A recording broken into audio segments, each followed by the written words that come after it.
ആ ഇമ്മ അങ്ങോട്ട് നോക്കി, ഒരു ഗോൾഡിന്റെ പെട്ടി കാണിച്ച. ഗോൾഡല്ല, ഡയമണ്ട് ആണ്.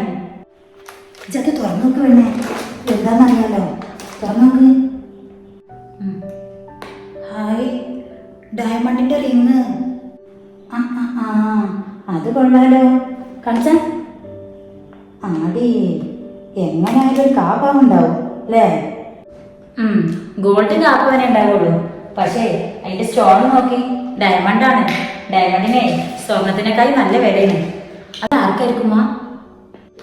ആർക്കായാലും ഇനിയിപ്പോ നല്ല വിലയോ കിടന്നാൽ മതി. എന്നാ ഇപ്പൊ തന്നെ കിട്ടറ. ഞാനിടേ ഇത് ചിലപ്പോ താത്താക്കായിരിക്കുമ്മ. ഞാൻ ഇടണ മോശല്ലേ? എന്ത് മോശം? ഓളെ ഇങ്ങോട്ട് കെട്ടിക്കൊടുത്തതാണ്. അന്നേരം നാളെ മറ്റന്നാൾ വേറൊരു പേരേക്ക് കൊടുക്കാനുള്ളത്. എന്തെങ്കിലുമൊക്കെ ആയ അതായി. ഞാൻ കൈമട്ടാളെ, ബാക്കിയൊക്കെ ഞാൻ നോക്കിക്കോളാം.